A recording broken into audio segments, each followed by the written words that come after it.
vamos a cerrar la mesa, perdón por no aclararlo antes, con Dora Barrancos. Dora es socióloga, es historiadora, investigadora, docente y actualmente asesora presidencial. Gracias. Bueno, muchísimas gracias por estas tan bellas tardes, noches. Gracias al Ministerio de Defensa, a Laura Mazón, que ha tenido la iniciativa de reunirnos y formar parte de este panel y de estar una vez más pensando en cosas tan gravitantes para las Fuerzas Armadas y para el país. Yo agradezco muchísimo a Laurita que te hayas acordado del precámbrico, allá cuando la querida Nilda Garré, en el 2006, un bello día, me llamó para invitarme, sorpresa tremenda, a participar de lo que iba a ser una gesta enorme de su gestión como primera ministra mujer de Defensa del país. Y fue todo sorprendente. Laura ha recorrido bien ese primer estadio en el que dimos un curso sobre historia de las mujeres en la Argentina, a la que invitamos a algunos compañeros varones que además se pusieron muy empáticos en el reconocimiento de la ceguera cognitiva que había habido respecto de la participación de las mujeres en todas las actividades humanas. Y bueno, y Liana formaba parte de aquel circuito virtuoso que Nilda había establecido, y a mí me gusta decir que lo que Nilda hizo fue poner derechos humanos en el Ministerio de Defensa. Esta es la cuestión. Pensó, además, sí, en que era fundamental incorporar de manera muy conspicua la perspectiva de género, habida cuenta la desertización de mujeres, que había nada menos que en las estructuras defensivas del país, pero al mismo tiempo observar la falta de civilidad en el que habían sido puestos los varones de las Fuerzas Armadas. La falta de civilidad incorporaba justamente algo tan indecente como el pedido de autorización para casarse. Esa a mí me pareció, esa primera remoción me pareció ya toda un cimbronazo, porque de eso se trataba. Se trataba efectivamente de hacer ver la inequidad histórica, no solo dentro del Ministerio de Defensa, dentro de las organizaciones que el Estado tiene hegemonizando el ejercicio de la violencia, para eso han sido creados estos ministerios. El Estado moderno hegemoniza, y esto es un paso gigante en la historia civilizatoria. Leer Norbert Elias, El proceso civilizatorio, para comprender el significado que ha tenido la hegemonía por parte del Estado de lo que es el aspecto bélico, que al final es un aspecto más de la vida societal. Pero obviamente la desertización de mujeres proviene de un cálculo, yo diría, transhistórico, no tiene más de 8.000 años, no tiene más. Homo sapiens sapiens, él y la, tienen 30.000, 40.000 años. Quiere decir que la historia del patriarcado, tal la referencia, es mínima, pero tiene unas influencias, un grado de impacto en la hegemonía jerarquizada, relacional, humana, como si fuera organizado desde siempre por la naturaleza. A mí me gusta decir siempre, ni la naturaleza, ni la sobrenaturaleza, esto es, ni la biología, ni Dios tienen nada que ver, nada, absolutamente nada que ver, con la desigualdad primaria humana, que es una desigualdad sexogenérica inventada hace alrededor de 7.000 a 8.000 años. Justamente uno de los mitos que hay que desterrar es que las mujeres no fueron guerreras. Fueron tan guerreras y tan tremendamente guerreras allá en el pasado, como lo eran los varones, por distintas razones. Pensemos en lo que eran nuestras comunidades primitivas. Hablo de 10.000, 20.000 años atrás. Imposible que hubiera un régimen tan ridículamente inoperativo que clausurara a las mujeres en una actividad fija. Y la actividad justamente de sobrevivir, guerrear, fuera solo una circunstancia que tenía una competencia masculina. No puede ser semejante disparate. Nuestra humanidad pregresa anterior fue bastante inteligente, ¿se entiende lo que quiero decir? Era necesario que toda esa comunidad tuviera una necesidad tanto de sobrevivencia pacífica como de sobrevivencia no pacífica. Hay que desterrar completamente el mito angelical de las mujeres. Primera cuestión que quiero decirles, las mujeres no somos más santas que los varones, ¿está claro? Pero tenemos derechos humanos idénticos a los varones. Hay que desterrar la idea de que las mujeres además no están imbuidas, inclusive esto, tal como contaba Ana Laura recién, hay sí un cierto principio que tiene una cierta amenidad en algunos grupos feministas respecto de una recusa completa a ciertas actividades porque no, fíjense que de alguna manera continúan sosteniendo una cierta sustancialidad que el feminismo rechaza. La idea de que las mujeres no están hechas para esas actividades y que la propedéutica bélica es solo para los varones. Es cierto que ha habido muchos estrépitos en el sentido de que sí, no les quiero contar mucho, como inclusive los feminismos se dividieron con relación a la Primera Guerra Mundial, que fue toda una tragedia. La Primera Guerra Mundial dividió a la clase obrera internacional, porque los obreros fueron parte íncita de soy alemán, defiendo a Alemania, me olvido de que el otro lado estoy guerreando contra un obrero inglés. Pero las mujeres también se incorporaron activamente a unas orientaciones bélicas, lo que significó un problema grave en la historia del feminismo, muy grave. Se dividieron entre bélicas y mujeres que apoyaban la paz. Lo notable es que en Inglaterra, discúlpenme por esto, y después vuelvo a la cuestión, tiene tantísimo que ver con el objeto que estamos justamente tratando de burilar, de reburilar. Miren lo que ocurrió. En Inglaterra había dos grandes grupos feministas. Uno a cargo de Emmeline Pankhurst, muy conocida porque era una mujer de armas llevar en la disputa de los derechos electorales, sobre todo, de los derechos cívicos de las mujeres. Del otro lado había una joven extraordinaria, ella, por su inteligencia, una de las primeras en escribir en economía feminista, Millicent Gauset Garrett, que era una muchacha típicamente burguesa que se había hecho feminista, muy densa su opinión.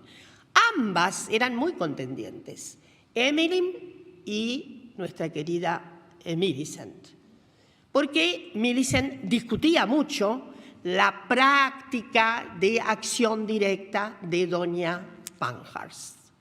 Pankhurst era tan de armas llevar que muchas veces estuvo detenida. Alguna vez puso hasta un bombazo, miren, de estruendo sobre todo. La detuvieron varias veces. Y Millicent estaba contrariada por las fórmulas agresivas de esa militancia feminista. ¿Se entiende? La metodología Pankhurst tampoco les gustaba a la mayoría de las feministas en América Latina. Les parecía muy agresiva esto de andar oponiéndose en la calle con maneras muy bélicas. Pero cuando sonó el estallido de la guerra en 1914, las dos estuvieron absolutamente de acuerdo en que Inglaterra tenía que participar de la guerra. De modo, esto trajo muchos problemas. Les quiero decir, el otro grupo de las feministas pacíficas tuvieron que encontrarse un año después en una célebre reunión en La Haya, muy interesante. Pero lo que quiero decir es que hay que terminar con el mito de que las feministas históricamente han sido antibelicistas. Esto no se tolera. El otro mito que me gustaría desarrollar acá, porque veo a muchos miembros, varones de las Fuerzas Armadas, el otro mito es que son mucho más bravos, mucho más bravíos, mucho más violentos aquellos que han optado por la vida militar y que además tienen concepciones más tradicionales que el otro grupo de los varones, ¿no es verdad? Solemos pensar que nuestros colegas de la universidad son mucho más esclarecidos, prístinos, que tienen una acentuada vocación democrática en términos de género. Ridículo. absolutamente ridículo. Pueden ser tan machistas o peores que los miembros de las Fuerzas Armadas. Así que en ese punto deberían quedarse tranquilos. Deberían quedarse tranquilos. Lo que necesitamos, y voy terminando, porque ustedes ven que la pasión es algo muy insurgente en mí, quiero decirles, sí, el camino andado por el Ministerio de Defensa es único en América Latina. Y es único respecto, sí, del repertorio de los cambios institucionales pro género que ha habido. Fijémonos que no teníamos la 26485 cuando Nilda Garré comenzó, la 26485 es nuestra ley madre que deriva del cumplimiento de Belén do Pará, de la Gran Convención, y la Argentina ha venido cumpliendo, la verdad, de manera importantísima, con una serie de formas legales de nuestros derechos y de los derechos de las personas localizadas en la llamada disidencia sexogenérica. La Argentina en ese país ha dado, miren, las llamadas 26.000, las leyes de la época 26.000, que son notablemente modificadoras de nuestra vida, y han ido más lejos que el imaginario social, inclusive. De modo que, y últimamente coronamos esta serie de derechos, digo, con una ley importantísima desde mi perspectiva, que es la ley de interrupción voluntaria del embarazo, que ha significado un salto cuántico en la autonomía, en la decisión más emancipada de las mujeres. Entonces, para ir cerrando, decirles que estamos en un ciclo de cambios que van a ser mucho más importantes. Hay amenazas también para retroceder, porque los derechos ganados no son inmarcesibles. Hay que seguir sosteniéndolos. De hecho, el largo cauce abierto por Nilda en el Ministerio tuvo algunos cimbronazos, algunos detenimientos, pero efectivamente creo que se ha recuperado claramente que esto de hacer absolutamente iguales las posibilidades de las mujeres en las Fuerzas Armadas ya no se discute. Yo no voy a contar algunas anécdotas que tuve a propósito de intercambios que teníamos con algunas fuerzas. Recuerdo una célebre tarde en la que el brigadier Acosta me propuso trabajar con un voluntariado de personas, varones y mujeres, que estaba dispuesto a escuchar estas narraciones relativas a la inequidad de género, ¿no? Y bueno, la discusión allí era no, cuerpos de comando no, cuerpos profesionales todos los que quieran, cuerpos de comando no. Y una advertencia, uno de los miembros, tenía alta jerarquía de la Fuerza Aérea, dijo no estaba de acuerdo porque las mujeres en los cuerpos de comando, cómo iba a ser, lo que podía ocurrir, vale la pena que les cuente esta anécdota, cómo iba a ocurrir que estaban en una situación bélica, estaban en un combate y de repente la compañera cae herida y él suspende el combate. Tiene que suspender todo para atender a la compañera herida como si no se atendieran a los varones heridos en todo caso, ¿no? Entonces fue muy notable porque las mujeres, había un grupo de mujeres que ya estaba en cuerpos de combate, alarmadamente dijo eso no es posible y entonces justamente yo les dije miren, todavía la biología dice, yo no creo mucho en la biología, les quiero ir anticipando, pero que efectivamente el umbral del dolor para los varones es muy bajito. Qué suerte que se ríen los miembros de las Fuerzas Armadas. Es bajísimo. Comparado, es nuestra única fortaleza, hemos tenido eso, el umbral de tolerancia al dolor que tienen las mujeres, por razones de género además. Las mujeres tienen que parir, las mujeres tienen que levantar chicos, cargarlos, etc. No se pueden enfermar porque ¿quién los cuida? Por lo tanto, la tolerancia al dolor es enormemente mayor por razones de género. Y entonces yo le dije, mire querido, no me acuerdo cuál era su grado, yo le quiero decir que el problema es exactamente al revés. No quiero pensar en el estado de combate, una muchacha peleando al lado suyo y usted herido en un pie. grita, da berros, hay que asistirlo de inmediato y sí, hay que parar todo el combate para ponerlo a usted en una asistencia y llevarlo, cosa que fue tomada muy simpáticamente. En suma, lo que quiero decirles es que hay que terminar con la gran estupidez humana de que las diferencias sexogenéricas implican jerarquía. Hay que terminar con esa estupidez. Esa estupidez es violenta, ha significado una detracción inclusive de la creatividad humana reconocida. Y voy a terminar diciendo que allá lejos y hace tiempo, cuando todavía nos convertíamos, ¿no?, crecientemente en esta especie que somos, Homo sapiens sapiens, y estábamos en plena evolución, descubriendo con qué nos podíamos curar, no había penicilina, la vida humana significaba, estoy hablando de 7.000, 6.000 años atrás, 28 años de vida para las mujeres, 31 para los varones, de eso estoy hablando, y donde nuestras crías morían, se podía parir 18 niños, y la sobrevivencia era mínima. Entonces, quiero decirles que tenemos que nuestro pensamiento airearlo, pero para airear nuestro pensamiento primero hay que instalar las cosas de manera sensible. Yo creo en el movimiento de la sensibilidad junto con el movimiento del cerebro. No podemos aprender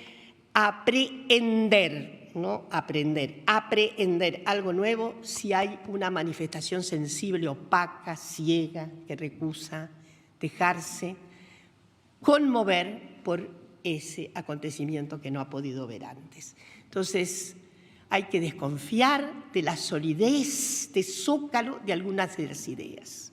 Hay que desconfiar de la solidez que ha tenido el pensamiento patriarcal.